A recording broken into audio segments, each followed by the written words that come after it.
예, 다음 강의를 시작하겠습니다. 오늘 보실 교과서는요. 오늘은 중학교 교과서 두 권을 그냥 이어서 보여드리려고 합니다. 교학사 중학교 교과서 1, 2인데요. 저희 작년 교과 내용학 교재로는 B에 해당이 됩니다. 중학교 교학 교과서 1과 2를 좀 같이 보도록 하겠습니다. 지난번에 중학교 교과서를 처음 시작을 하면서 말씀을 드렸는데요. 고등학교 교과서들하고 악곡도 좀 다르고, 예, 그렇기는 하고, 깊이는 안 들어간다. 근데 좀 잡다할 거다라고 말씀을 드렸거든요. 교학사 교과서는요, 저희가 문제풀이, 화성풀이까지 같이 해봤던 첫 곡은 봄이 오면이고요. 그 다음에 두 번째 곡은 봄이 오면, 아이고 죄송합니다. 예, 아름답게 노래 부르기로 시작을 해서 봄이 오면 이라는 악곡으로 시작을 하고요. 그리고 기다리는 마음이라는 악곡이 실려 있는데요. 저희 14페이지에 있는 기다리는 마음부터 좀 시작을 해보도록 하겠습니다. 그동안 이 곡을 못 보여드렸습니다. 장일남 선생님 작곡의 작품인데요. 장일남 선생님은 한국 가곡계의 아주 대부시라고까지 이야기를 했던 굉장히 많은 악곡을 작곡을 하신 분입니다. 망부석설화가 담겨있는 김민부라는 시인의 작품을 읽고 그리고 곡을 만드신 작품이다 라고 이야기를 하고 있어요. 이 곡은 선생님들께서 딱 보셔서 아시고 뭐 지금 코드도 적혀 있어서 금방 느낌이 오시겠지만 G 마이너 곡입니다. 근데 일반적으로 저희가 보통 G 마이너다 라고 이야기를 하면 화성나는계나 이런 거를 많이 사용을 하기 때문에 F샵이 등장을 할 것이다 라고 생각을 하실 것 같은데 F샵을 등장시키지 않아요. 그래서 처음부터 끝까지 자연단음계에 기초를 한 작품입니다. 그러다 보니 들으셨을 때 약간 반음 간격이 잘 드러나지를 않아서 민요풍으로도 들리실 수 있을 거예요. 근데 음계는 다 나타나고요. 단조 분위기를 살리고 있는 악곡이다 라고 보시면 될 것 같습니다. 그리고 여기 보시면은 포르타멘토라고 해서 음을 끌어올리거나 끌어내리듯이 부르는 성악기법이라고 이야기를 하고 있는데요. 이건 반드시 맞는 건 아니에요. 언제나 똑같은 건 아닌데 되게 글리산도라고 하면 좀 더 넓은 음역에 특히 기악곡에 좀 많이 쓴다면 포르타멘토는 성악곡 쪽에서 좀 더 많이 발견되는 게 특징적이긴 하죠. 그러나 이게 그렇게 쓰자고 정한 사람은 없고요. 일반적으로 저희가 많이 발견을 하게 되는 거는 요렇다라는 정도입니다. 그래서 포르타멘토가 나타나는 악곡, 까로미오 밴과 함께 교과서에서는 그렇게 흔하진 않지만 어쨌든 이는 악곡이다라는 정도 보시면 될 것 같습니다. 자, 그래서 이 기다리는 마음이라는 악곡 소개가 되고 있는 거를 잠깐 보시고요. 그 다음에 지금 보시면 이 곡은요. 먼저 A 악구가 반종지 형태로 끝이 나는 걸 보실 수가 있고요. A 다시 악구가 정격 종지에서 끝이 나는 것을 보실 수가 있습니다. 별도로 대문자로 쓰시지 말고 소문자로 이렇게 끝이 나고요. 그 다음에 굉장히 다르게 생긴 B가 나타나고 있고 그 다음에 포르타멘토 있기는 합니다만 거의 A 다시 혹은 A에다 더블 프라임 정도 붙일 수 있는 이런 형태로 되어 있는 악곡이어서 그게 두도막 형식으로 이루어진 악곡이다 이렇게 보실 수 있겠습니다. 그리고 굳이 말을 해야 한다면 두도막 형식이면서 두 번째 악구하고 네 번째 악구가 워낙 닮았기 때문에 순환 형식이라고 부르셔도 무방합니다. 그래서 순환 이 부분이라고 부르실 수 있는 악곡의 형태이다 라고 보실 수 있습니다. 자, 그 정도 보시면 되는 악곡이었고요. 중학교 교과서에만 주로 많이 실려 있는 악곡이기는 합니다만 어쨌든 그런 악곡을 좀 보셨습니다. 자, 이제 또 하나 아주 오래된 중학교에 많이 실려 있는 또 하나의 가곡이죠. 현재명 선생님의 희망의 나라로라는 곡입니다. 희망의 나라로라는 악곡은 대부분 정말 중학교에 실려 있어요. 그래서 이런 악곡이 있다. 많이 들어보실 만한 악곡이고 C 메이저고 그렇게 어려워 보이지도 않고 한데 이 곡의 특징이라면 지금 보시는 대로 액센트가 붙어 있는 음들 상당히 많다. 도약이 좀 있다라고 하는 거를 확인하실 수가 있고요. 그 다음에 페르마타 붙어 있는 부분 이런 것들이 있습니다. 그렇다면 선생님들께서 어떻게 하시겠습니까? 페르마타가 있는 부분에 대한 지휘 도형이라든가 액센트 표시라든가 이런 것들을 살려서 지휘할 수 있는 지휘가 아무래도 중요한 학습 내용이 될 수 있겠죠. 그래서 악곡에 대한 학습 목표, 교학사 교과서가 이게 잘 되어 있는데요. 악상을 살려 노래 부를 수 있다. 악곡의 특징을 살려 지휘할 수 있다가 학습 목표로 제시되고 있는 것을 보실 수가 있습니다. 악상과 관련되어 있는 표시들 점점 크게 점점 작게 뭐 이런 것들이요. 액센트도 당연히 나타낸 말의 종류가 될 수 있겠고요. 페르마타 표시들도 다 해당이 될 수 있습니다. 자, 그래서 그런 것들을 표현할 수 있는 학습 활동을 하도록 옆에서 제시를 하고 있어요. 그러니까 뭐 당연한 이야기겠죠. 그래서 그런 내용들 표시하고 있고 악상 기호를 살려서 지휘를 해보자 라고 되어 있는데요. 이 표시 이상하지 않으시지요? 네.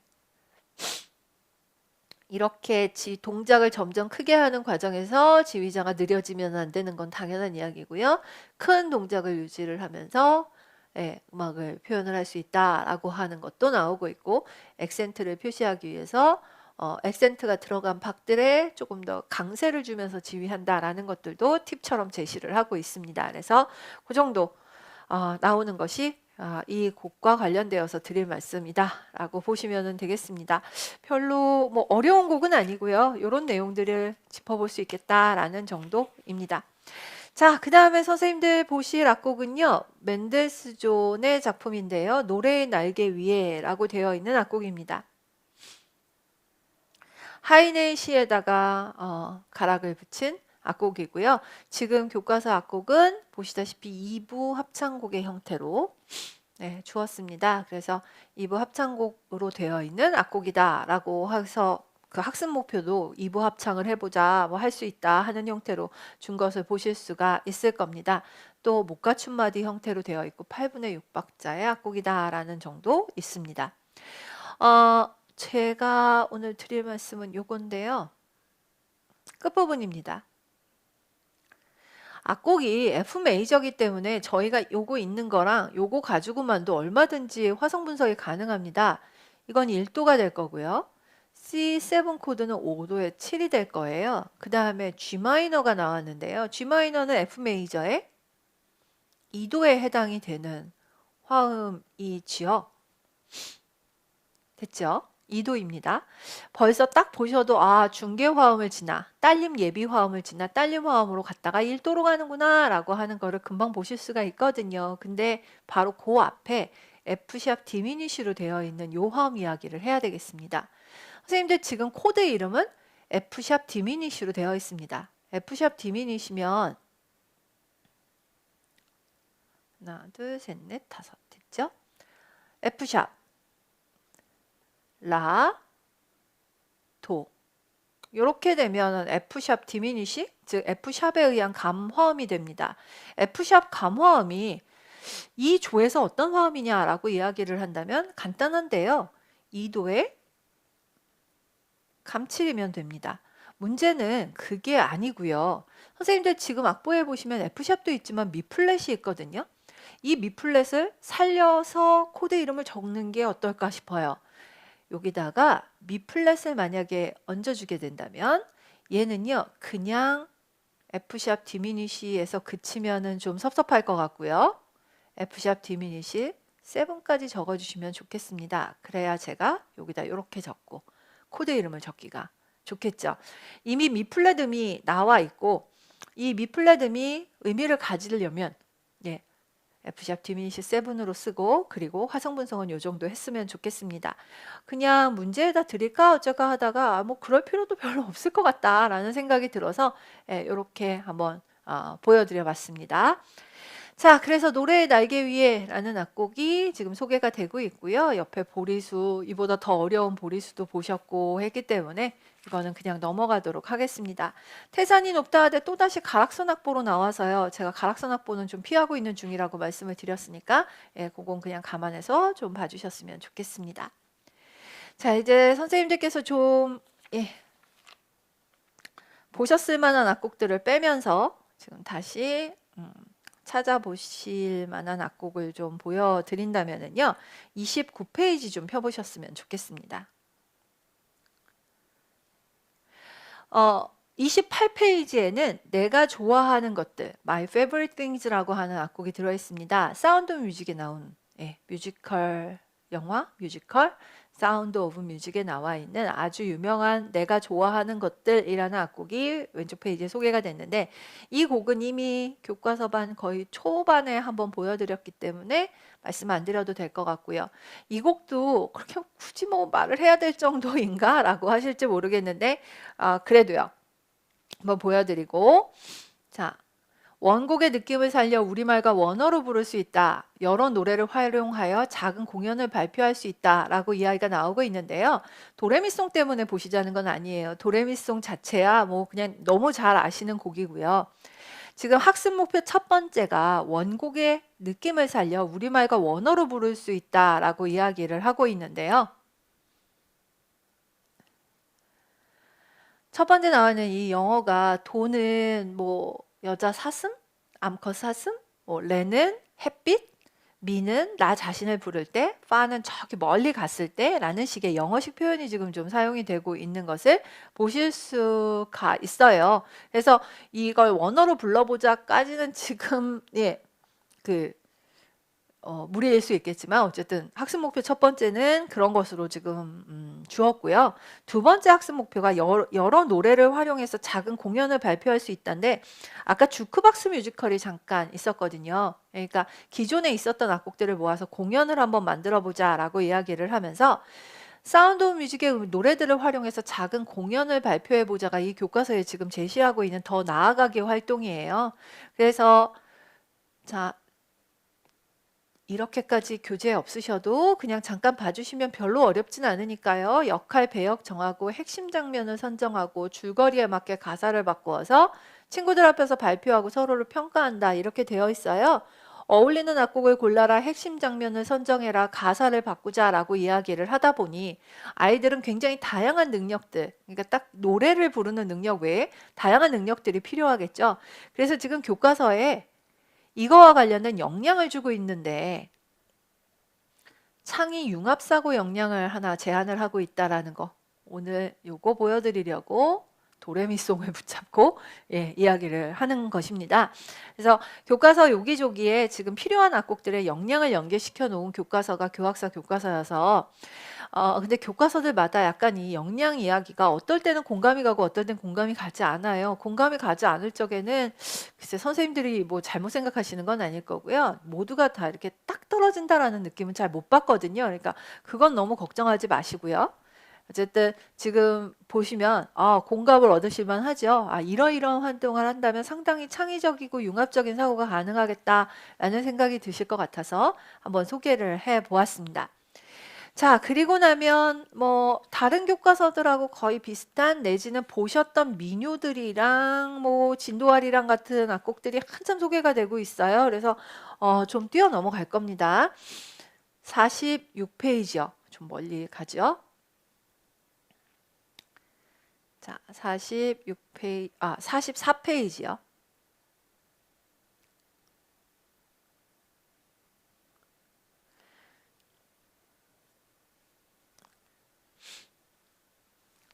금달의 꿍이라고 하는 서도민요 좀 보여드립니다. 금달의 꿍입니다. 금달의 꿍이라는 서도민요는요. 황해도 지방의 민요인데 이루지 못한 사랑을 노래를 하고 있다라고 하면서 금달의 봉과 이용녀 봉이 있었고 뭐 이러면서 가사 소개를 아까 기원에 관한 소개를 잠깐 하고 있는 걸 보실 수가 있어요. 선생님들 지금 악보를 보시면 오늘 내가 금달의 꿍이라는 악곡을 처음 봤어 라고 하시면 전혀 아무 느낌 없이 그래 얘가 서도민요야 라고 하시면 서도민요 맞네. 레미솔라도의 라를 떨고 있고, 당연히 서도민요의 전형적인 수심과 토리를 구성하고 있구나 라고 하시면서 별 문제 없이 보실 것 같아요. 근데 프린트 좀 한번 봐주셨으면 좋겠어요.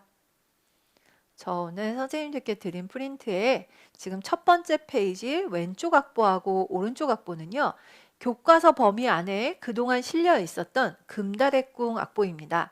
사실 그동안 금달의 궁이라는 악곡은요, 수심과 토리에 딱 맞아떨어지지 않는다라고 보는 사람이 더 많았던 악곡이기도 해요. 선생님들 그냥 다 알고 계셨으면 좋겠어요. 너무 심하지 않냐라고 하실지 모르겠는데, 지금 되려 수심과 토리로 적힌 악보가 더 드문 상황이고요. 지금 보고 계신 왼쪽 악보를 보시면 도, 레, 파, 솔, 라. 정말 이상하죠? 도, 레, 파, 솔, 라를 이동도로 옮겨보시면 솔라, 도레미가 되고 도를 떨어요. 듣도 보도 못하는 선법이거든요, 이건. 그래서 금달의 궁은 좀 독특한 선법이다라고 옛날에 얘기하면서 이 악보를 준 적도 있고요. 사실 왼쪽 악보보다 더 유명한 악보는 오른쪽 악보입니다. 얘는 솔라 도레미의 이동도로 읽었을 때 레를 떨어주죠. 여기요.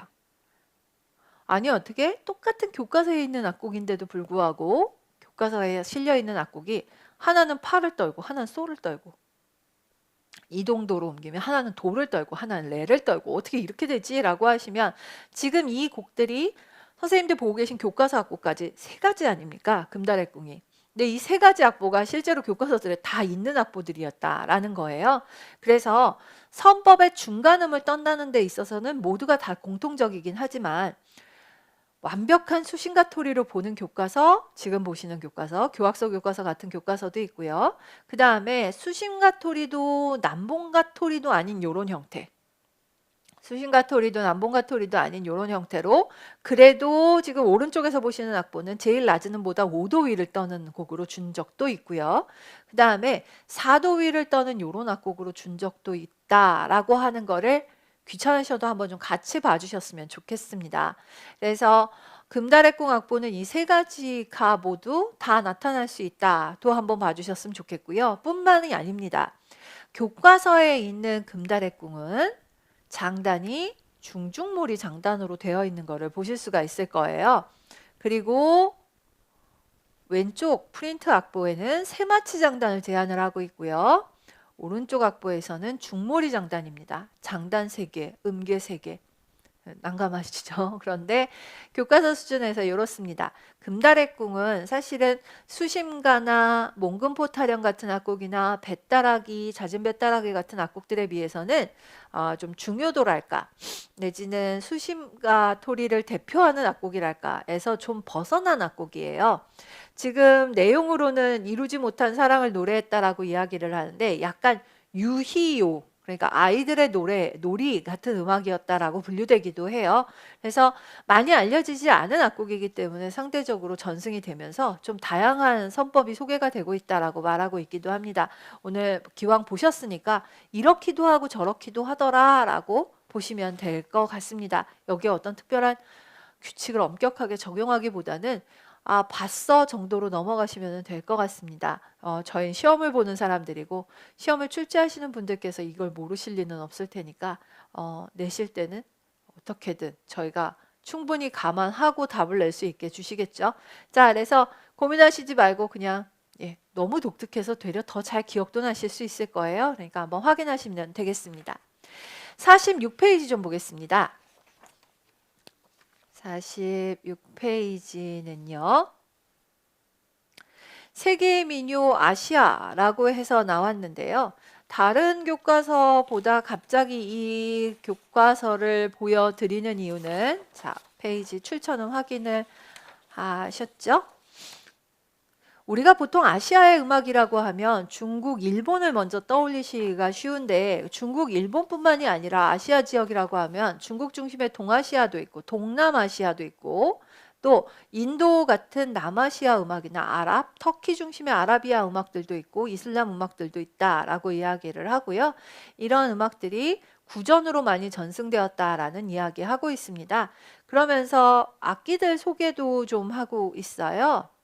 중국의 얼후, 우리 그 해금의 직접적인 기원이 된 악기, 그다음에 일본의 샤미센이라고 부르는 악기, 지금 3선이라고 보시면 되거든요.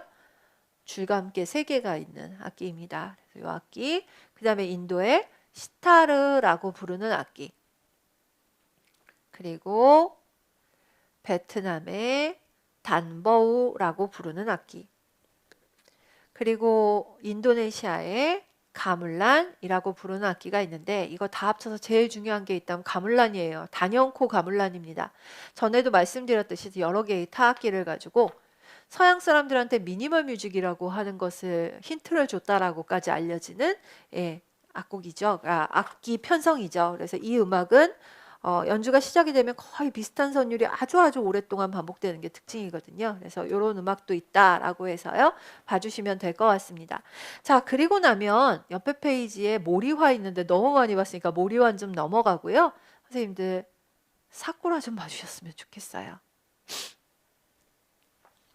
일본 민요가 시험에 나올까 하는 그런 생각보다는, 그런 생각은 갖지 마시고, 이 곡은 일본을 대표하는 민요이고요. 그 모리화가 푸치니 오페라 투란도트에 나왔다면, 같은 푸치니의 오페라 나비 부인에는 사쿠라가 등장을 합니다. 벚꽃이라는 뜻이죠. 그래서 나비 부인에 등장을 해서 일본의 느낌을 강하게 전달하는 대표적인 민요이다라고 하는 거 봐주시면 되겠고요. 이 곡은 맨 마지막 마디 가지고, 마지막 단 가지고 해도 될 것 같은데, 미, 파, 라, 시 위에 단에 있거든요. 도까지요. 미, 파, 라, 시, 도 음계를 가지고 있는 악곡이에요. 그래서 이걸 가지고 일본식 음계를 부르는 여러 가지 이름들이 있는데, 요즘은 이런 용어 잘 안 쓰는데요.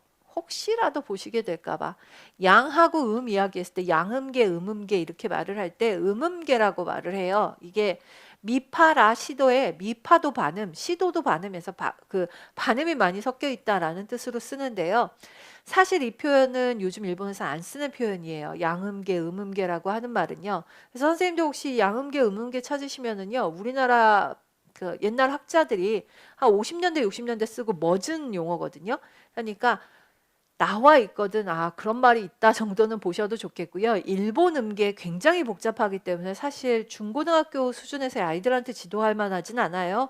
그래서 있다더라 정도 보시면 되고, 그냥 이런 음계로 구성되어 있다 보시면 될 것 같습니다. 이런 음계에 대해서 설명하시는 분들이 정말 예전에 돌아가신 나운영 선생님 이런 분들한테서나 잠깐 보실 수 있는 그 정도라고 이야기를 하시면 되거든요. 그래서 넘기셔도 될 것 같지만 혹시 보실까봐 말씀을 드렸고요. 다음 페이지 넘기시면 또 나왔네요. 리디아, 아까 반보라고 되어 있었는데 빠인보로 해서 나와 있는 악곡입니다. 아까는 밤의 노래를 보셨고요. 몽고 음악이었고 헷갈리시면 안 돼서 제가 말씀을 드리는데요. 인도 민요입니다. 인도 민요 다라다라라고 하는 곡이고요. 교과서들엔 조금 실려 있습니다. 가사엔 좀 실려 있고요. 사실 인도 민요는 음계가 굉장히 복잡한 게 특징인데 이 곡은 그렇지는 않습니다. 그래서 아주 편안하게 그냥 나와 있는 악곡, 그래서 인도 민요 다라다라라는 곡이다 라고 보시면 될 것 같습니다. 자, 이렇게 뭐 보실 만한 게 많지는 않나요? 뭐 중간에 보시다 보면 홀로알이랑 벚꽃 엔딩 이런 악곡들 나오는데 그런 곡은 좀 넘어가도록 하겠고요. 선생님들 56페이지 좀 펴보셨으면 좋겠습니다. 자, 출처 보여드립니다. The Lion Sleeps Tonight이라고 되어 있는 악곡입니다. 남아프리카 줄루족들의 노래다, 사냥 노래다라고 이야기를 하고 있는데 저희는 이 곡을 라이언 킹이라고 하는 애니메이션에서 봤고, 그리고 이제 뭐 뮤지컬 같은 데서도 보고 하는 악곡입니다. 여기 보시면 위모웨라는 단어가 계속 반복이 되고 있는데 이 위모웨가 바로 사자라고 이야기를 해요. 줄루족의 사자라고 이야기를 하고 있습니다. 원래 이 곡은 좀 슬픈 배경을 가지고 있는데요. 라이언 슬립스 투나잇이라고 하는데 라이언은 대부분 자기네들 추장을 말하는데요.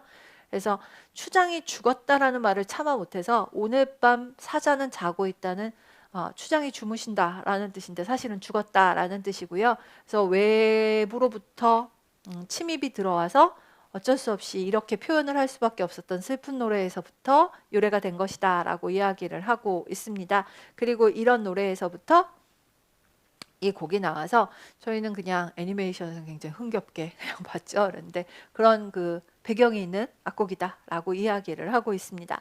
자, 그런 노래들이 많이 편곡이 돼서 여기 들어갔고요. 뭐 노래야 많이 들어보셨을 테니까 그 정도 보시고요. 그 다음에 뭐 보신 김에 그냥 한 번씩 확인하시죠. 스티비 원더의 Isn't She Lovely라고 하는 노래가 지금 같이 나오고 있습니다.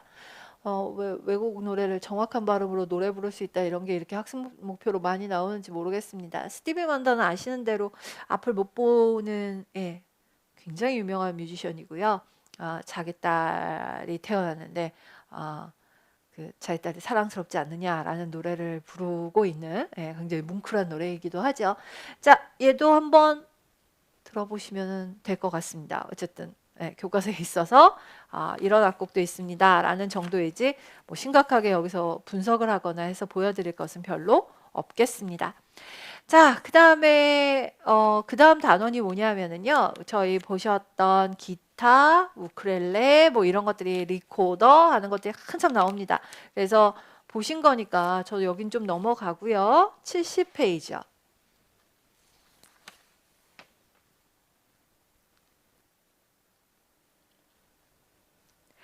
자, 70페이지 젬베입니다. 넘어간 부분이 못내 아쉬우시면 저기 그 문제를 드릴 테니까 문제를 좀 많이 풀어보십시오. 젬베. 오늘 처음 보시죠? 젬베라고 하는 거예요. 최근 들어서 참 많이 보시게 된 악기 중에 하나입니다. 그래서 카흔이라는 악기하고 젬베 이야기를 하는데요. 13세기경 아프리카 쪽에서 유래한 악기다라고 해서 나무에다가 염소 가죽을 덮어서 고정한 악기다라고 이야기를 하고 있는데 이 악기가 교과서에 합쳐서 한 3군데 정도 나와요. 근데 그 3군데를 선생님들 그 교과 내용학 교재는 이럴 땐 참 편한데 우리가 교과서 한 권씩 봐야 되는 상황인지라 제가 오늘 좀 묶어서 보여드릴게요. 젬베는 울릴 수 있도록 이렇게 앞으로 좀 기울여서 하고 뭐 다른 악기도 구부정하게 연주하는 악기는 없으니까요. 힘을 빼고 좀 편안하게 상체를 세워서 연주를 해라라고 이야기를 하고 뭐 플랫, 베이스, 울림통 뭐 이러면서 이제 군데군데 이야기를 하고 있는데요. 선생님들께서 이거를 저는 외우시는 걸 약간 좀 별로 권하고 싶지 않은 게 교과서 3개가 다 달리 얘기를 해요. 먼저 여기서부터 볼게요. 주법을 이야기할 때 베이스라고 말을 하기도 하고 베이스 톤, 그리고 오픈 톤 아니면 그냥 톤 이렇게 이야기를 하고요. 탭이라고 하는 건 살짝 두드리는 거고요. 슬랩도 비슷하잖아요. 그래서 슬랩이라고 이야기를 할 수 있어요. 그러니까 탭과 슬랩 같은 말이고 톤과 오픈 톤 같은 말이에요. 교과서에 따라서 이렇게 쓰기도 했어요. 그리고 그걸 구음으로 얘기할 때 베이스 저음은 둠, 그 다음에 오픈 톤은 따, 그리고 탭은 기 이렇게 해서 둠, 따기 이렇게 쓸 수도 있다라고 말을 해요. 지금 이 교과서, 교학사 교과서는 둠따기라는 표현을 쓰게 될 거고요. 다른 교과서에서는 둠은 똑같아요. 젬베 가운데를 치는 걸 둠이라고 하자. 그 다음에 따 대신에 두를 쓸 수 있다라고 이야기를 하고 있고요. 그 다음에 저기 보시는 기에 해당하는 걸 캐 이렇게도 쓸 수 있다라고 말을 해요. 그러니까 한 가지가 아니라는 이야기입니다. 결론은. 그래서 요것들을 표기하는데 장구 구음처럼 장구 구음조차도 사실 좀 다른 거 아시잖아요. 그렇게 일치하지 않고요. 요거 하나 외우신다고 해서 다 되는 건 아니고 선생님들께서 보시면서 이게 손바닥 전체를 치면은 낮은 소리가 나고 손바닥의 중간 부분만 치면 중간 소리가 나며 손가락 끝으로 작게 치면은 기 혹은 캐 혹은 탭, 슬랩 등등으로 부르는 소리가 난다 정도 보시면 될 것 같아요. 젬베라고 하는 악기는 아프리카에서부터 유래가 되었고 손바닥 전체로 치느냐 아니면 가장자리 손바닥 가운데로 치느냐 아니면 끝부분으로 살짝 치느냐에 따라서 각기 부를 수 있는 구음들이 좀 다르다라고 하는 것 정도 보시면 그 외에 저희가 별로 할 건 없을 것 같다 라는 게 드릴 말씀 전부예요. 자, 그래서 이렇게 해서 체체클라라고 부르는 가나 민요를 한번 불러보자 라는 활동까지 나와 있습니다. 교과서 한 두세 군데 요즘 많이 소개가 되고 있는 악기이니 그 정도 한번 확인하시면 좋겠다 라는 것이고요. 자, 이제 선생님들께서 조금 놀라시지 않을까 걱정은 하면서도요. 제가 앞에 그렇게 보여드릴 만한 부분이 많지는 않아서 또 한번 좀 뛰어넘어 가야 될 것 같은데요. 110페이지를 한번 좀 봐주셨으면 좋겠습니다.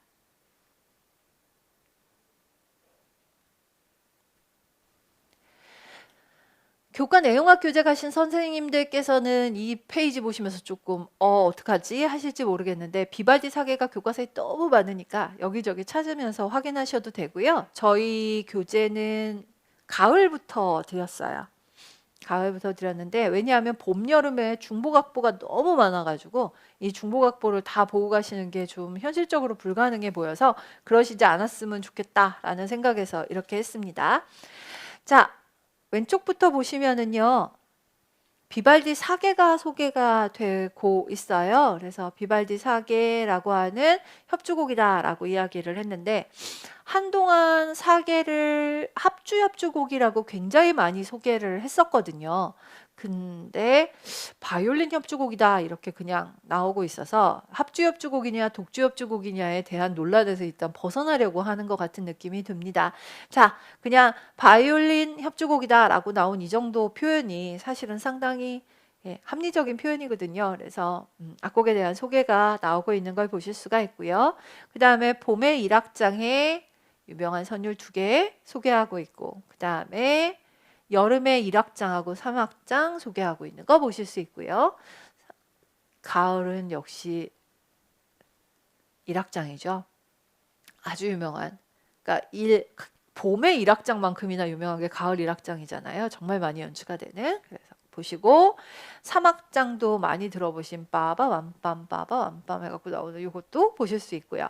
겨울 1악장과 겨울 2악장이 나오는데 선생님들 겨울 1악장은 보시다시피 너무 추운 추위에 이가 떨린다라고 하는 것을 묘사하기 위해서 스타카토 쓴 거를 보실 수가 있고요. 그 다음에 협주곡 2악장은 흔히 아리아 형식이라고도 해서 매우 리릭하게 노래 불리는 형식이라고 하는데 딱 그 형태를 갖추고 있는 걸 보실 수가 있을 겁니다. 선생님들 예를 보시면 약간 섬뜩하실 수도 있을까요? 올해 시험에 나왔던 거잖아요. 1악장 형식을 독주와 합주 부분으로 구별하면서 감상해보자 라고 나와 있는데 바로 이거였죠. 이 합주 부분을 우리가 리토르넬로라고 해서 리토르넬로 형식이 시험에 나왔습니다. 그래서 합주하고 독주가 번갈아 가면서 나타나고 이 리토르넬로 형식은 협주곡에 사실 1악장뿐만 아니라 3악장에서도 좀 많이 나타나는데요. 이번 시험에서는 뭐 3악장까지는 안 해도 될 것 같고요. 1악장에 나타나는 형식이다라고 보시면 되고 이런 교대 그리고 특히 독주에서 전조라든가 하는 게 많이 나타나는 반면 상대적으로 리토르넬로 부분은 조금 더 안정적인 조성이 안정되어 있는 부분이다라고 하는 거를 좀 구분하실 수 있으면 좋겠습니다.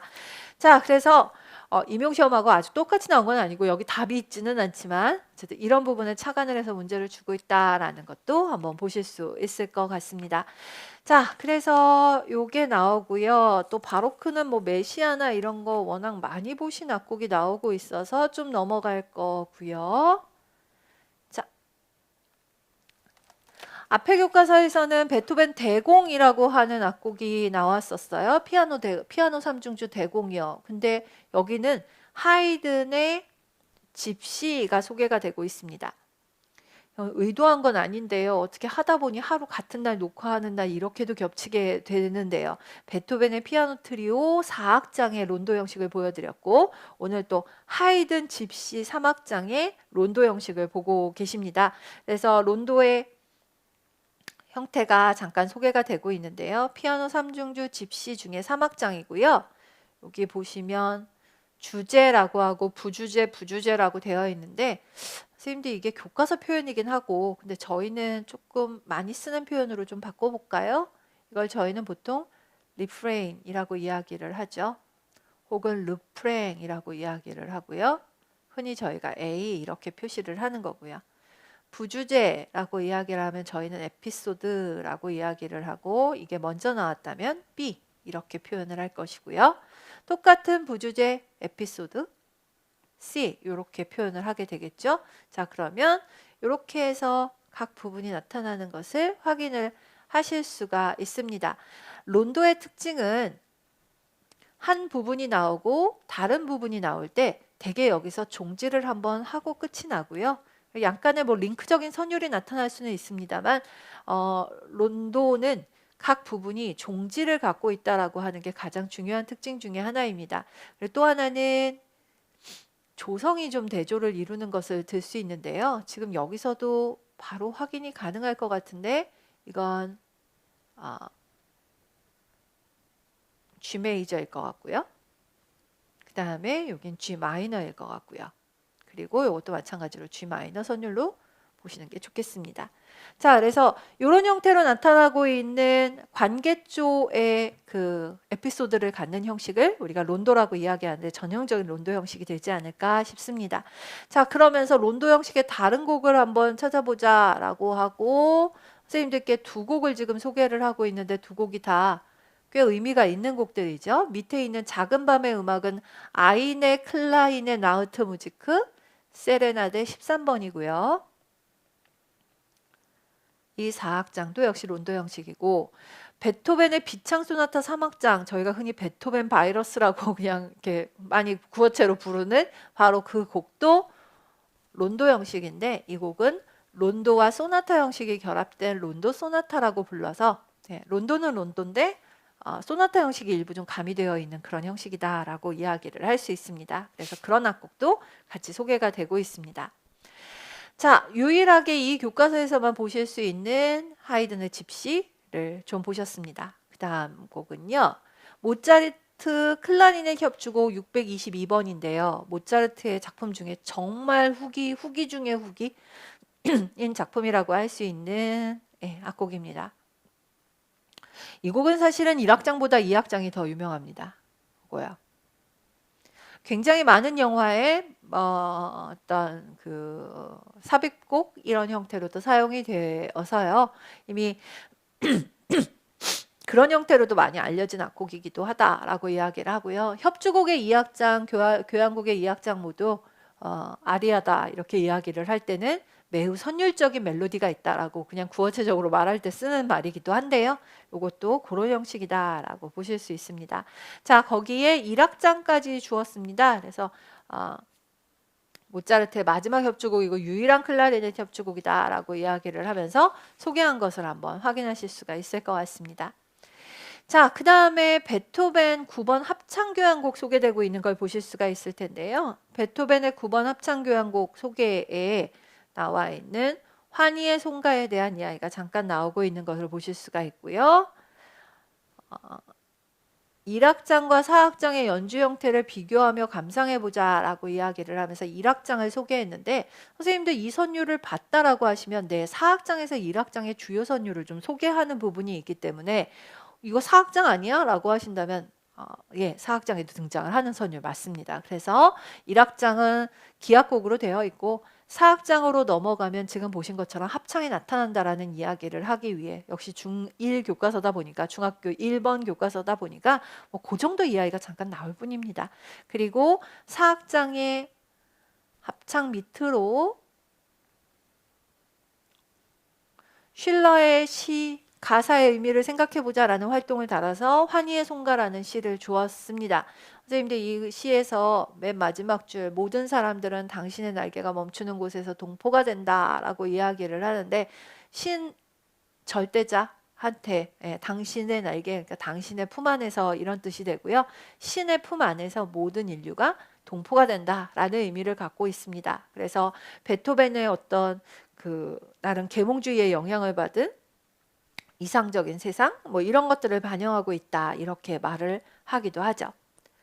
자, 선생님들께는 좀 섭섭하지 않으셨으면 좋겠습니다. 제가 교학사 1 교과서에서 보셨을 만한 악곡들을 빼고 창작 애매한 거를 좀 제외를 하고 나니까 요 정도 보여드리면은 일단 처음 보시는 내용들은 거의 커버다라고 생각이 들었어요. 그래서 요 정도만 하겠습니다. 그리고 바로 붙여서 중학교 2 교과서, 교학사 교과서로 좀 넘어가 보도록 하겠습니다. 아무래도 이 교과서가 조금 더 보실 게 있을 거예요.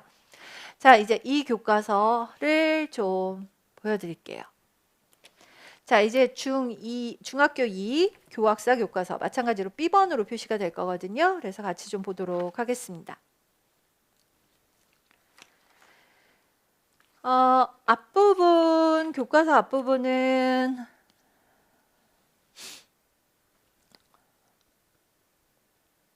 님이 오시는지 이미 오시는지 저희 고등학교 교과서에서도 이미 받다 놨고 정말 많은 교과서들의 첫 페이지를 장식하는 남촌 이런 악곡들이 소개가 되고 있고 오늘 보여드릴 곡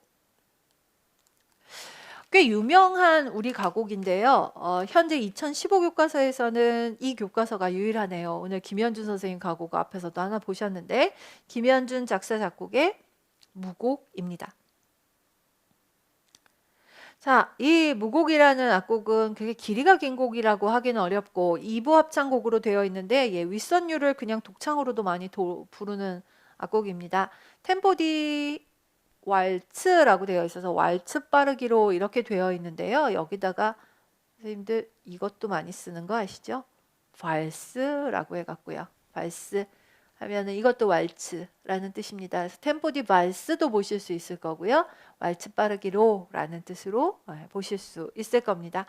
자, 이 곡 4분의 3박자의 무곡이라는 제목답게 약간 그 왈츠풍의 그런 악곡으로 표시가 되어 있는 걸 보실 수 있고요. 선생님들 제가 프린트를 하나 드렸죠.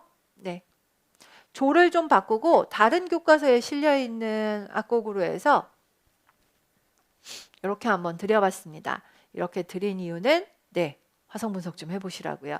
지금 합창곡이 되다 보니까 합창에서 약간 있다가 없다가 하는 식으로 해서 중간에 화성을 좀 붙여놓은 부분들도 있고 한데요. 뭐 합창으로 보시는 것도 가능합니다만 저는 지금 화성이 붙어있는 상태로 드렸으니까 요 곡으로 한번 화성 분석하시면서 악곡을 한번 살펴보셔도 좋을 것 같습니다. 자, 그래서 그거 보시는 정도로 이 악곡은 보시면서 넘어가도록 하겠습니다. 자, 그 다음에 골치 아픈 악곡이 하나 나왔어요. 바로 송어입니다. 지금 선생님들께서 보고 계시는 송어는 내림 나장조 악곡으로 제시된 송어입니다. 자, 그리고 학습 목표를 좀 봐주셨으면 좋겠는데요. 예술 가곡의 특징을 이해하고 시의 느낌을 살려 노래 부를 수 있다라고 이야기를 했습니다. 예술 가곡의 특징이니까 피아노 반주에 맞춰서 노래하는 독창의 형태로 되어 있고 가사의 느낌을 잘 살리는 음악이기도 하고 뭐 이런 이야기 하면 될 것 같은데 특히 이 곡은 그 중에서도 피아노 반주가 아주 유명하죠. 마치 정말 강물이 흘러가고 그 사이에 빠른 속도로 송어가 움직이는 것 같은 느낌을 주는 그런 그 모티브가 잘 발달되어 있는 악곡이기도 합니다. 그래서 시의 느낌을 살려 노래 부를 수 있다 해서 첫 번째는 음형적인 이야기를 할 수 있을 거예요. 노래도 노래지만 반주가 워낙 악곡의 분위기를 잘 살리고 있어요. 그 다음에 선생님들 송어하면 딱 기억나실 게 하나 있으시지 않을까 싶은데요. 얘가 무슨 형식? 변형된 유절 형식이라고 하는 악곡입니다. 그래서 변형된 유절하면 저희가 많이 떠올리는 게 보리수 같은 악곡이 있어서 보리수 이미 한번 보셨고요. 그리고 지금 송어 보고 계시는데요. 송어는 먼저 1절과 2절을 노래를 부를 때 도돌이표를 사용해서 노래를 부를 수 있습니다. 그리고 그게 끝나고 나면 도돌이표 끝나고 나면은요. 지금 보시는 것처럼 낚시꾼이 나타나 여기서부터 빰빰빰빰빰빰빰 하면서 약간 분위기가 어두워지죠. 그래서 앞에는 숭어가 뛰는다라고 하는 그런 노래를 부르다가 이제 낚시꾼이 나타나서 물속에서 흙탕물을 일으키면서 숭어가 나타나기 시작을 해서 잡혔다라고 하는 그 부분을 마이너 처리를 하는 걸 보실 수가 있어요.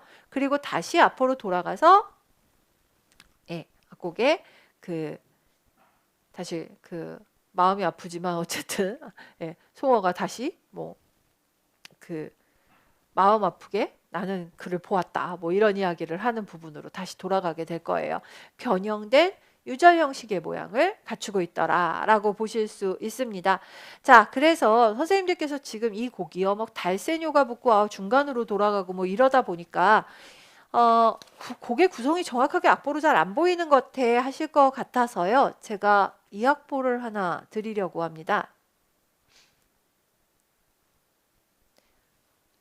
이 악보는 혹시라도 이 곡을 서울이나 아니면 저기 경기시나 뭐 실기 준비하시는데도 활용하실 수 있을 것 같아요. 지금 저희 악보는 멜로디밖에 없어서 지금 반주가 붙었던 옛날 악보를 좀 드려봤습니다. 그래서 B 플랫 메이저에서부터 시작이 돼서 두 번 노래를 하고 그 다음에 그 어부는 마침내 꾀를 내어 흙탕물을 일으켰네 라고 하는 가사는 조금 다를 수 있습니다만 어쨌든 마이너로 가는 부분으로 잠깐 갔다가 다시 제자리로 돌아오는 형태를 선생님들께서 한 페이지에서 악보 보시느라고 예, 뭐 달세뇨 표시하고 하면서 굉장히 복잡하게 표시되어 있었던 악보를 반주도 붙어 있고 절도 잘 끊어져 있는 악보로 한번 드려봤습니다. 그래서 이걸로 한번 쳐보시면서 화성을 보셔도 좋을 것 같고요.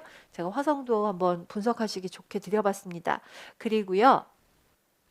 선생님들 아까 보셨던 데서 도돌이표 두 번 끝나고 나서 그 어부는 마침내 꾀를 내어 하는 부분 있잖아요. 거기에 원조 악보를 옆에다가 같이 드려봤어요. 이게 슈베르트가 송어로 썼던 원조랍니다. 그래서 플랫이 5개나 붙어 있는 조여가지고요. D 플랫 메이저조로 되어 있어요. 그래서 시작이 처음에 D 플랫 메이저에서 갔다가 이 부분이 이제 전조가 되는 부분이겠죠. 선생님들 예, 문제 드릴 테니까 한번 풀어보시고요. 화성 어떻게 되는지도 한번 보셨으면 좋겠어요. 그리고 화성이 어떻게 되는지 보신 다음에 제가 얘들도 한번 문제에서 물어볼 테니까 이 부분 코드 도대체 어떻게 봐야 되는 건가 라고 하면 한번 같이 연결해서 보시면 될 것 같습니다. 제가 지금 빠르게 진행을 시켜야 되는 예, 이 강의 오래 못 보실 테니까 그래서 여기서 요거 하나하나 풀어가지고 밑에다 화성 달아드리면서 풀어드리기가 너무 시간이 많이 걸릴 것 같아서 문제로 드릴 테니까 꼭 한번 같이 보셨으면 좋겠어요. 자, 프린트는 그래서 반주 붙어 있는 거, 그 다음에 원조, 슈베르트의 악보까지 연결해서 드렸습니다. 그러니까 같이 한번 보고 확인하셨으면 좋겠습니다. 자, 그래서 교과서에 실려 있는 송어악보 보고 계시고요.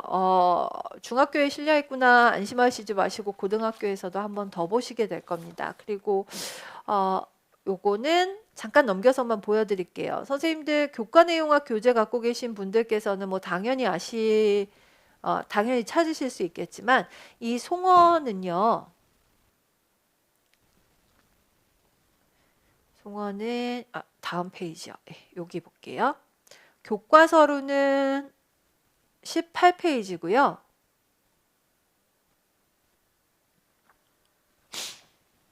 송어는 이렇게 가곡으로 만들어진 다음 피아노 오중주로 편성이 되었습니다. 교과서 비주얼이 아주 좋아서 잠깐 보고 갈게요. 이 피아노 오중주 송어는요. 피아노, 바이올린, 비올라, 첼로 이거야 뭐 원래 많이 쓰는 편성이잖아요. 요렇게 대신 바이올린이 2대. 그죠? 원래 바이올린이 2대인 상태에서 피아노 오중주를 많이 하는데 이 곡은 바이올린 2대가 아니라 바이올린은 한 대로만 쓰고 콘트라베이스가 붙는 게 아주 큰 특징입니다. 그래서 콘트라베이스를 붙인 피아노 오중주 형태이고요. 이 곡은 송어라는 곡은 총 5악장으로 되어 있습니다. 그리고 그 5악장 중에 네 번째 악장이 송어의 변주가 들어가 있는 악장입니다. 그래서 송어 변주는 보시는 대로 뭐 저희가 이 곡을 알고 있기 때문에 이 곡을 못 알아볼 리도 없고 그래서 송어 변주가 다양하게 나타난다. 악기가 바뀐다라고 이야기하는데 악기 순서까지 저희가 외울 건 아닌 것 같고요. 피아노 오중주로 악기 편성 특이하고 보통 실내악은 4악장 편성인데 5악장 편성이나 되고 그 중에 4악장이 아주 독특하게 아주 독특하게 변주가 들어가 있다라고 해서 꽤 여러 가지 점에서 조금 보통의 악곡들하고 좀 다르죠. 그러니까 그런 형태로 되어 있는 곡이다라는 정도 보시면 될 것 같습니다. 자, 그 다음에 벌써 프린트를 아까 제가 살짝 보여드렸는데요. 이 곡 무슨 곡인지 아시죠? 자, 요 곡은요. 슈만의 디히텔리베라고 나와 있는데 시인의 사랑이라는 악곡이죠. 시인의 사랑 오퍼스 48번 연가곡입니다. 그 연가곡에 아름다운 5월에 라고 저희가 아름다운 5월, 아름다운 5월에 이렇게 번역을 하는 첫 번째 악곡이 있는데요. 그 악곡이 교과서에 이렇게 실렸습니다. 교과서 악곡은 반주도 없고 코드도 당연히 안 적어놨고요. 이거 코드 적어놓으면 일 복잡해지니까요. 그래서 코드도 안 적어놓았고 그리고 느리게 부드럽게 해서 랑잠 차트라고 해갖고 지금 나와 있는 요 정도 이야기가 나오고 있고요. 그리고 소개가 되어 있어요. 근데 선생님들 이 곡은요. 악곡 자체만 보면 되게 간단해 보이실 거예요. 그렇지만 알고 계시죠? 얘가 반주까지 집어넣고 보면 무지무지하게 복잡스러운 악곡이라는 것을 보실 수가 있습니다. 그래서 지금 교과서는요, 그냥 마치 유저 형식으로 두 번 멜로디 반복되는 정도로만 표시를 해 놓았는데요. 실제로 이 곡은 저희가 이렇게 두 페이지에 펼쳐놓고 보듯이 악보로 봤을 적에는 그 유절 형식으로도 잘 안 보이거든요. 간주가 끼고 뒤에 후주가 붙는 형태로 되어 있는데 교과서에서는 그냥 딱 선율만 살려가지고 만들어 놓았다라고 보시면 될 것 같아요. 선생님들 이 곡은 하이네의 리리칼 인터르메조 그거를 우리말로 옮기면 서정적 간주라고 될 텐데요. 하이네의 시집 서정적 간주곡을 토대로 해서 작곡한 작품이다 라고 해서 나오고 있을 겁니다. 제가 드린 원악보는 A 메이저, 지금 보고 계시는 건 G 메이저이고요. 제가 화성 분석하실 부분들 몇 군데 집어넣어서 쪽지 시험 문제 드릴 테니까 한번 보시면서 퀴즈 한번 풀어보셨으면 좋겠습니다. 슈만의 그 독특한 사운드가 들어가는 아주 대표적인 악곡 중에 하나이고요. 지금 선생님들께서 보셔서 아시겠지만 이 곡은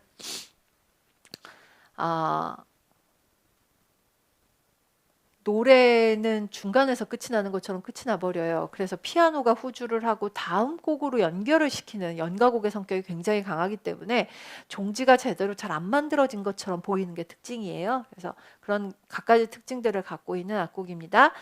슈만의 악곡이 교과서에 실려 있구나라는 것도 한번 보시면 좋겠습니다. 중학교 악곡이니까 괜찮겠죠. 설마 얘가 실기가 나오진 않겠죠. 실기 나오면 굉장히 일 복잡해질 악곡이네요.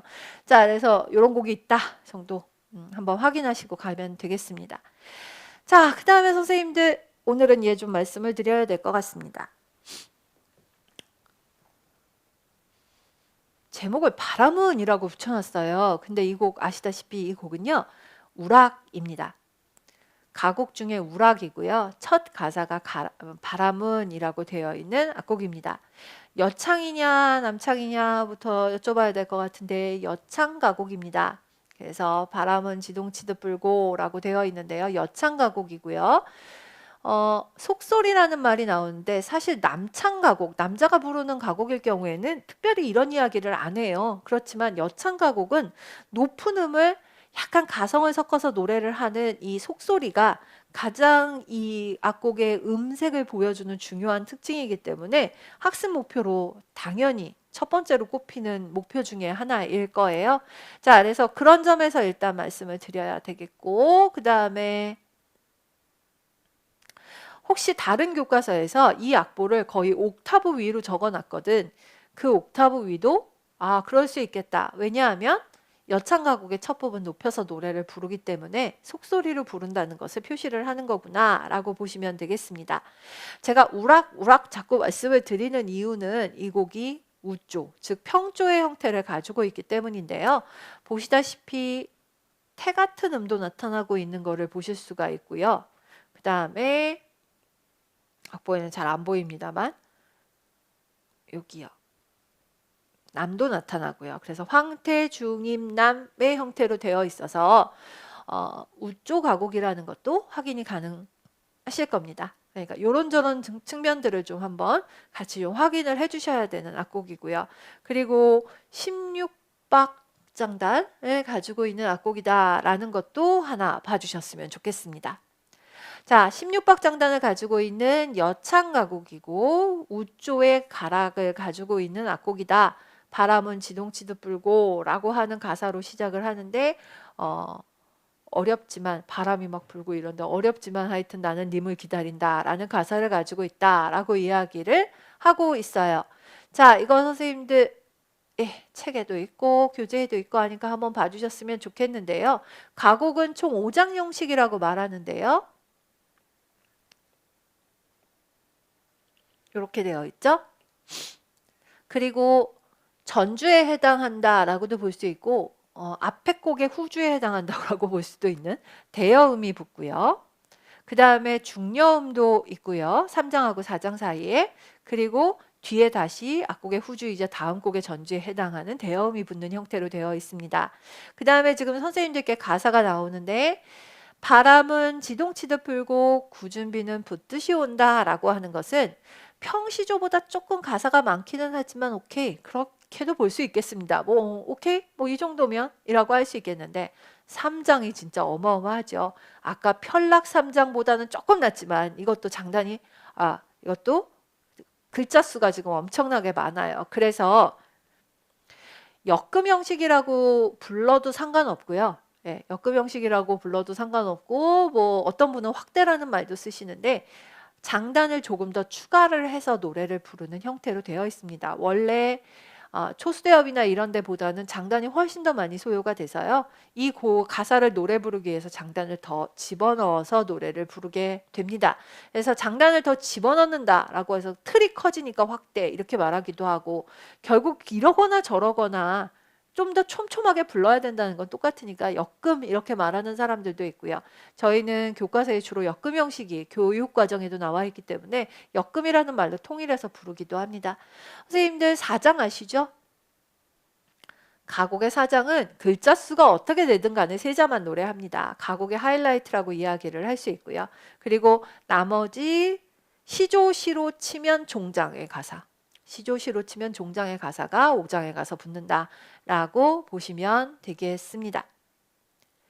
말 붙임새에 유의하며 가사를 붙여보자 라고 하는 것도 나오고 있는데요. 선생님들 요거는 지금 봐주셔도 되기는 하는데 나중에 조금 더 공부를 하시다가 좀 봐주셔도 좋을 것 같아요.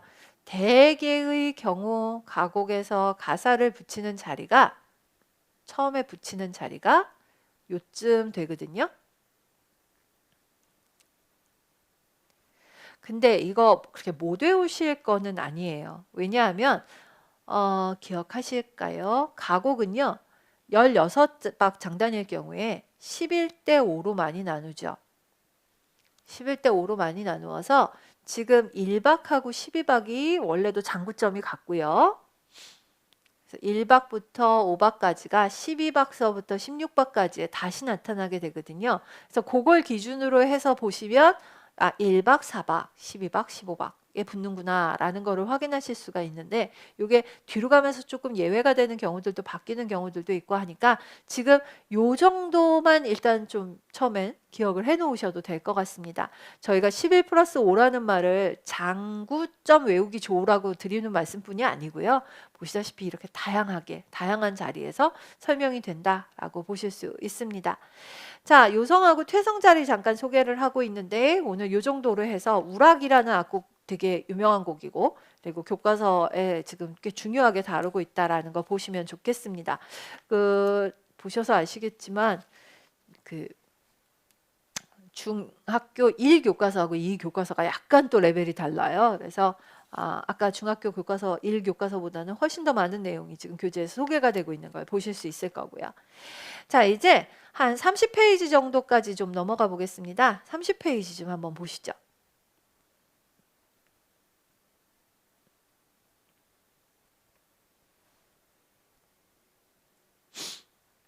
교과서에 너무너무 많은 사랑가가 있어요. 정확하게 말하면 잦은 사랑가라고 불러야 하는 곡이죠.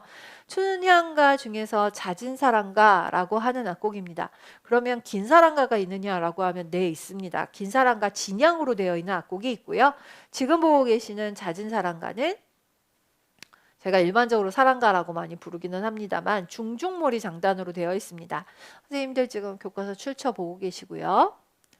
교과서에 실려있는 사랑가만 제가 조금이라도 다른 거를 다 따로 떼서 한번 세봤더니 7개 정도 되더라고요. 그래서 굉장히 다른데요. 선생님들께서 지금 보고 계시는 사랑가는 특히 조금 뭐랄까 계면의 느낌을 되게 많이 살린 사랑가예요. 보통 저희가 계면이라고 하면 슬플 때 노래하는 대목이라고 많이 알고 계시는데 20세기 넘어오고 점점 판소리가 발달하면서 명창들이 자신들의 음악적 능력을 약간 과시해서 보여주고 싶을 때, 좀 드라마틱하게 보여주고 싶을 때 유독 좀 계면적인 느낌을 섞어서 노래를 하는 것을 굉장히 즐겼습니다. 그래서 책들마다 약간씩, 그러니까 그 교과서들마다 약간씩 다른데 유독 좀 그 계명상 미를 떨고 라를 평으로 내고 하는 형태로 해서 그냥 사랑 내 사랑가이야 정도의 그 평범한 말에도 약간 계면의 느낌이 좀 나타나는 그런 악곡을 보여줄 때가 있는데요. 김소희 명창 같은 분들이 이렇게 많이 부르셨다라고 이야기를 해요. 그래서 그런 악보가 좀 실려 있습니다. 그래서 이렇게 부르기도 하고 교과서들마다 좀 차이 나던데요 라고 하시면 네, 교과서들마다 꽤 많이 차이 납니다. 이리 오너라 업고 놀자를 거의 무슨 그 안일이처럼 하고 시작하시는 분들도 있고요. 여러 가지 버전들이 있다라는 거 보시면 되겠고, 중중몰이 장단의 북장단 덩덕 쿵덕덕 쿵쿵 딱 쿵쿵 해서 9번째 박에 그 대점 치는 표시 좀 독특하지만 있는 것도 한번 보실 수 있겠고요. 자, 그래서 요런 거 가지고 표현을 하고 있습니다. 근데 교과서에 여기 또 보시면 창의 융합사고 역량이라고 나와요. 그래서 이거는 그냥 노래나 부르는 감성 영역하고 관련되어 있지 않을까라고 하시면 활동 2에서는 춘향가 이야기 구성 한번 보자 그랬고요. 대한민국 사람 중에 춘향가의 이야기 구성을 모를 사람 없으니까 저 넘어가 볼게요. 역할을 나누어서 안일이를 불러보자 라는 대목들, 그 다음에 주어진 상황에 맞게 안일이를 창작하고 역할을 나누어 불러본 다음에 다른 모듬하고 비교해보자. 요 대목이 창의 융합이에요. 그래서 그냥 단순히 사랑가를 불러보는 활동에서 끝나는 게 아니라 창작을 하고 역할 나누어 안일이를 불러보고, 심지어 지금 시험을 망친 춘향이를 위로해주기 위해 몽룡이가 노래를 부른다느니 뭐 이런 엉뚱한 상황까지 상상을 하면서 이런 거 한번 만들어 봅시다 라고 하는 것도 있습니다. 그래서 이런 거 한번 확인하시라고 그 교과서에서는 창의 융합 역량을 어떤 식으로 제시를 하나 한번 보여드렸습니다. 그동안 사랑가가 너무 가락선 악보로 많이 발견이 돼서 제가 말씀을 안 드렸었고, 오늘 이거는 약간 계면같이 떨어주는 음이 많이 나타나는 다른 교과서하고 조금 차별화된 사랑가여서 한번 이런 것도 있다라고 해서 보시면 좋겠습니다. 자, 그 다음에 36페이지를 좀 펴보시죠.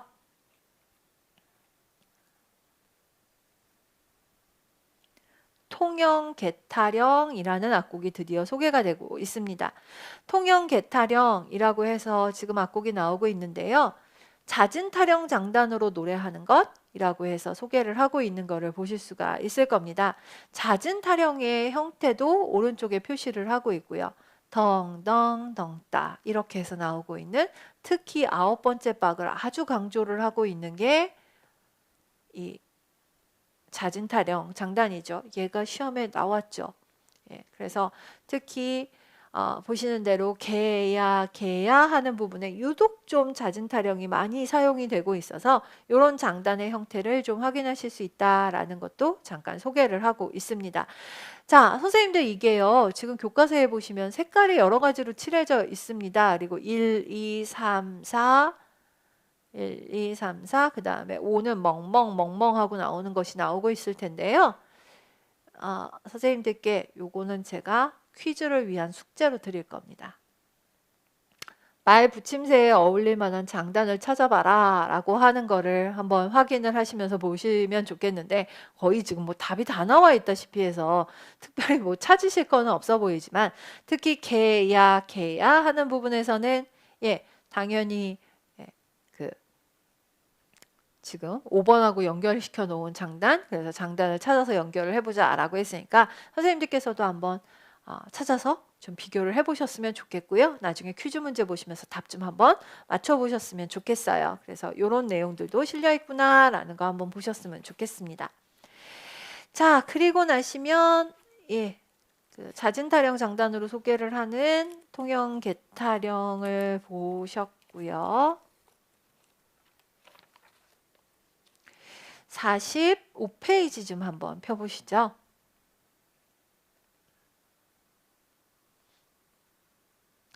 앞에 그 중학교 교과서 1 교과서에서는 아시아 민요를 소개를 했었어요.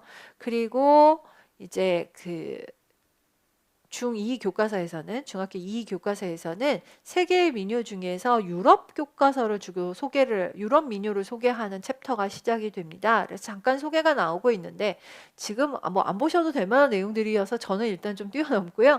선생님들 요런 내용들 잠깐 소개되고 있었는데요. 하여튼 지금은 좀 넘어가겠습니다. 얘는 좀 넘어가고요.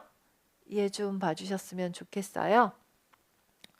로렐라이라고 되어 있는 악곡입니다. 독일의 대표적인 민요인데요. 얘도 또 좀 그렇죠. 작곡가가 있거든요. 그래서 작곡가가 분명히 있는데 저희가 오랫동안 노래를 붙여오다 보니까 독일 민요처럼 부르게 된 것입니다. 보시다시피 하이네리시에 질허라는 사람이 곡을 붙여서 인어한테 매혹이 돼서 배가 침몰했다는 전설을 갖고 있는 악곡이다라고 하면서 나와 있어서 민요라고 부르기도 조금 애매하기는 한데요. 전에 깐존에 보신 것처럼 이렇게 해놓고 민요라고 사람들이 오랫동안 불러온 노래들에 대해서 부르기도 한다라고 그냥 좀 너그럽게 보고 넘어가셨으면 좋겠습니다. 볼가강의 뱃노래, 여긴 그냥 뱃노래로 나왔는데 요거는 저희가 초창기서부터 되게 많이 봤었고 선생님들께 제가 동영상 링크도 걸어드렸던 것 같아서 보시면 되고요. 자, 아까 고등학교 교과서에서 나왔었던 건데요. 푸니쿠니 푸니쿨라 마찬가지로 이태리 민요라고 지금 소개를 하고 있는데 칸초네로 저희가 분류를 하는 게 더 일반적이지 않느냐라고 말씀드렸던 악곡 잠깐 소개하고 있습니다. 그리고 저희는 얘를 좀 봤으면 좋겠습니다. 케냐 민요 말라이카라는 곡이 소개가 되고 있습니다.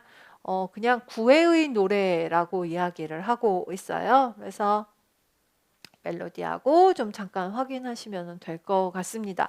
특별히 제가 더 보여드려야 할 만한 내용이 있는 건 아니었고요. 그냥 이런 악곡들이 있구나라는 정도 보시면 되겠습니다. 자, 그 다음에 교과서 51페이지를 좀 봐주시죠.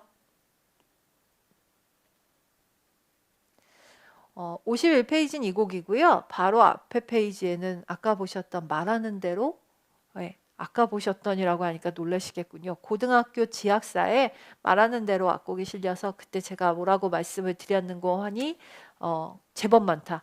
이 교과서 저 교과서에 제법 많았다라고 말씀을 드렸거든요. 자, 그래서 이런 악곡도 실려 있고요. 오른쪽에는 Falling Slowly라는 노래가 있습니다. 이 곡도 교과서 몇 군데에 좀 있습니다. 혹시 영화 원스를 보셨는지 모르겠고 저는 이걸 뮤지컬로 봤었는데요. 어쨌든 꽤 많이 공연되는 뮤지컬이라고 해서 외국인들이 하는 걸로 봤었는데 거기에 등장을 하는 악곡이기도 합니다. 그래서 기타로 연주하면서 나와 있는 악곡이다라고 합니다. 선생님들 안 들어보셨으면 그냥 잠깐 그냥 유튜브 같은 데서 확인만 하셔도 될 정도의 악곡이니까요. 뭐 이렇게 긴장하고 보실 만한 곡은 절대 아닙니다. 그래서 더 이상 말씀 안 드려도 되지 않을까라는 생각으로 드리는 말씀이지 별거는 없었습니다. 자, 그래서 뭐 그 정도 교과서에 좀 특이한 악곡이라고 한다면 그 정도 악곡이 있고요. 그 다음에 61페이지 악곡도 잠깐 한번 보시고 가시죠. 앞에 페이지들에는요, 뭐 이런 곡들 나왔어요. 바람이 불어오는 곳, 그 다음에 기타 보여주기. 저희 이거 따질 줄만 알면 그만입니다라고 제가 말씀드렸잖아요. 여행을 떠나요라는 악곡이 나옵니다. 뭐 많이 들어보신 곡이죠. 예, 뭐 거슬러 올라가면 조용필이라는 가수가 부르기도 했고 선생님들 나이면 이승기 부르는 버전으로 들으셨을까요? 예, 그래서 들어보셨을 악곡인데 그거 말씀드리려는 게 아니고요. 선생님들께 제가 지난번에 왜 칼립소 리듬 말씀드렸잖아요. 그래서 이것도 칼립소 리듬으로 연주를 하면 리듬이 잘 어울린다라고 해서 연주 가능한 악곡이다라는 정도예요. 그 정도 보여드리는 거 외에는 그닥 할 얘기는 없는 악곡입니다. 노래는 뭐 워낙 대중적으로 인기를 얻었던 악곡이니까 그 정도 보시면 될 것 같아요. 자, 뭐 넘기시다 보면은 무슨 나는 나비가 다시 한번 나올 거고 언더 더 씨도 나올 거고 뭐 이런 악곡들이 나올 거고요. 전혀 중요하지 않은데 그냥 악곡 보여드리려고 그냥 이것저것 잠깐 좀 말씀드릴게요. 선생님들 요거 이 곡이요. 잠깐 흐밍만 해보시면 될 것 같은데 할아버지의 시계라는 노래 있는 거 아시죠? 할아버지의 시계는 앞으로 한번 어쩌다 보시게 될 거예요. 뭐 리코더 파트나 어디 가시면 할아버지의 시계 보시게 될 거고요. 할아버지의 11개월 같은 곡 아니에요.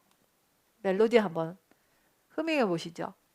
많이 들어보셨죠? 광고서부터 시작을 해갖고요. 무슨 뭐 코미디 프로 같은 데도 약간씩 등장을 하기도 하고 되게 유명한 악곡인데요. 이게 할아버지의 11개월이라고 번역이 되는 악곡이고 예, 쿠리코더 퀄텟의 2007년도 앨범에 수록이 되어 있다. 뭐 이렇게 이야기를 하고 있습니다. 그래서 그냥 교과서에서는 다른 악기 뭐 리코더를 사용하든지 뭘 사용을 해서 한번 연주해봐라 라는 악곡으로 제시를 하고 있으니까 예, 너무 유명한 악곡이니 제목이나 한번 봐주셔라 라고 해서 한번 드려봤습니다.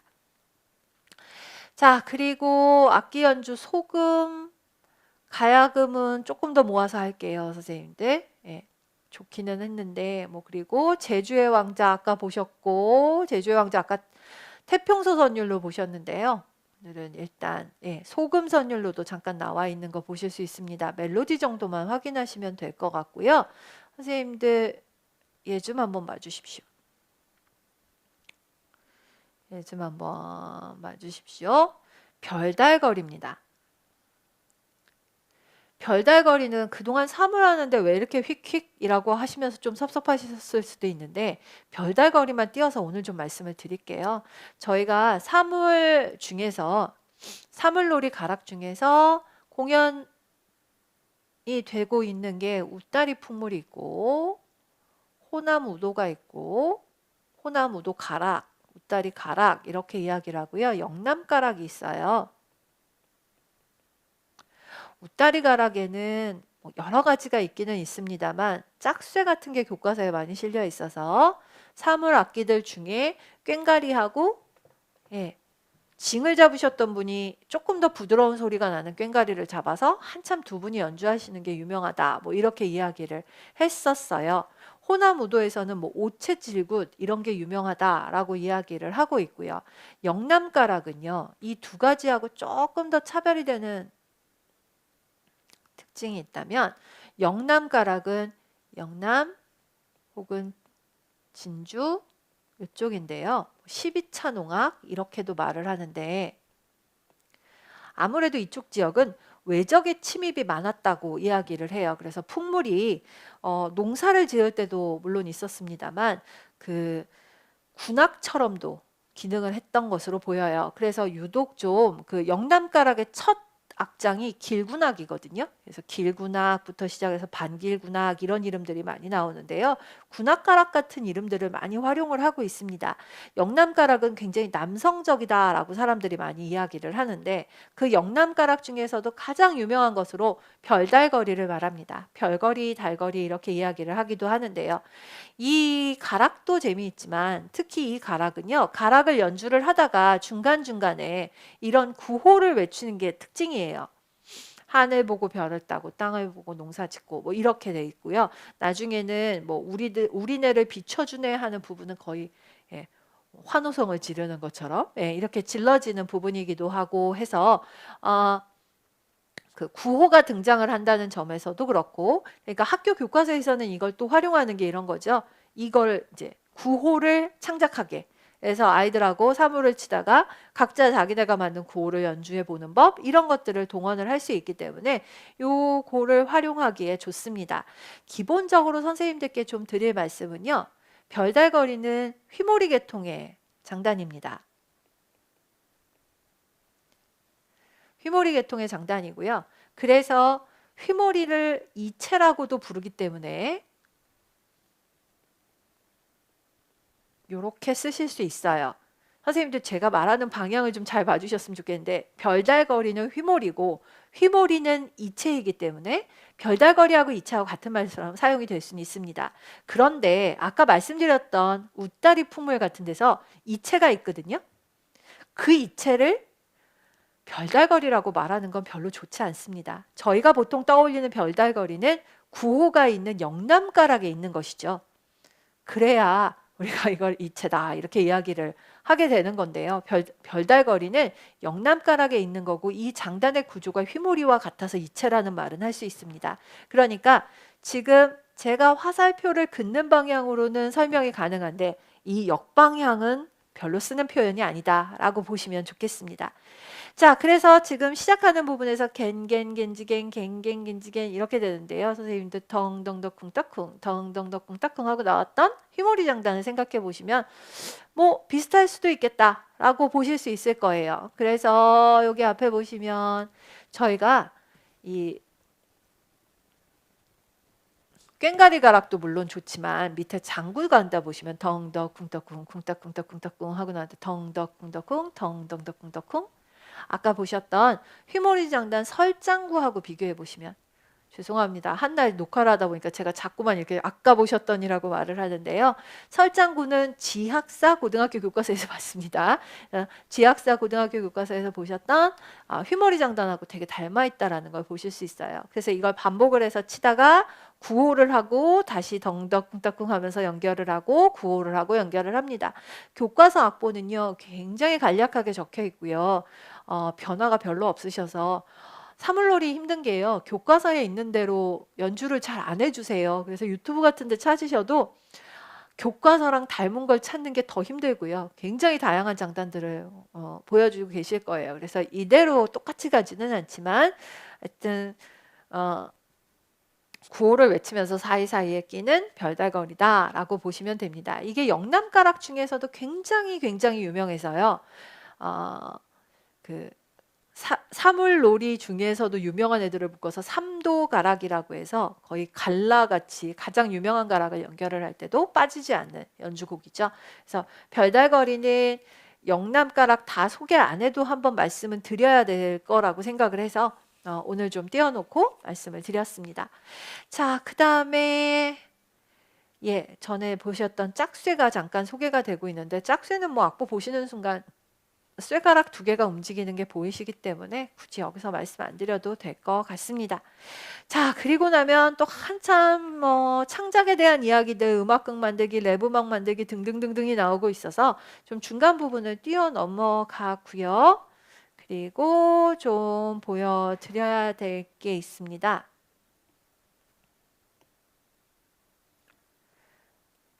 106페이지 한번 좀 보시면 좋겠습니다.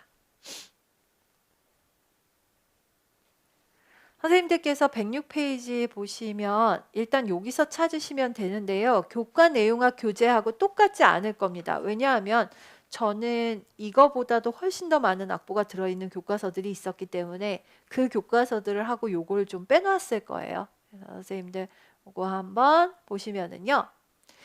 멘델스존이라는 뛰어난 작곡가가 있다. 19세기 모차르트라는 찬사까지 받았던 사람이다. 바흐의 재평가에 기여한 사람이다. 꼭 여기 아니셔도 들으셨을 만한 이야기고요. 핑가레 동굴은 영국의 스테퍼 섬에 있는 동굴로 멘델스존이 방문을 했다가 그 광활함에 감명을 받아서 연주회용 서곡으로 만들었다라고 이야기를 하고 있습니다. 선생님들 줄지식에 제법 많아요. 핑가레 동굴은 연주회용 서곡이다. 즉 뒤에 무엇이 따라오는 음악은 없고요. 그냥 한 악장짜리 서곡의 형태를 취하고 있다라고 하는 것이고 중요한 선율 하나 나오고 있습니다. 옛날에 한번 시험에 나왔었는데 눈에 딱 떨어지는 그런 그 멜로디를 갖고 있지 않아서요. 그래서 갑자기 그냥 콱 막혀서 이게 무슨 곡이냐라고 하면서 굉장히 좀 고민 많이 하셨던 악곡 중에 하나였습니다. 그래서 뭐 그런 곡들이 좀 소개가 되고 있는 거를 보실 수 있습니다. 자, 이제 선생님들 125페이지 좀 잠깐 펴주십시오. 125페이지에는 이경섭 선생님의 방황이라는 곡이 실려 있습니다. 고등학교 지학사 교과서에서도 이 곡이 잠깐 소개가 되고 있었는데요.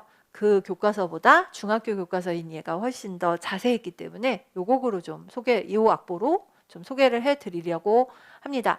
현대인의 고뇌와 갈등을 극복하는 과정을 그렸다라고 이야기해서 제목이 방황이고요. 산조와 시나위의 요소에 대중음악적인 요소까지 같이 집어넣었고 펑키 리듬 같은 것들까지 들어있어서 퓨전적인 음악이다라고 이야기를 하고 있을 거예요. 그래서 육자배기 토리와 블루스 음계를 합치고 대금하고 해금의 고음역을 연주를 하고 뭐 태평소가 같이 나타나는 악곡이다라고 이야기를 하면서 악곡에 대한 소개가 좀 나오고 있을 겁니다. 이경섭 선생님의 작품이고 퓨전적인 요소가 많이 들어가 있는 악곡이다라고 보시면 되겠습니다. 자, 그래서 악보까지 연결해서 좀 제일 구체적으로 나온 악보가 아닌가 싶어서 그걸 위주로 해서 좀 보여드렸으면 좋겠습니다. 자, 그 다음에 선생님들께 좀 양해를 구하고 잠깐 보여드려야 할 부분이 있는데요.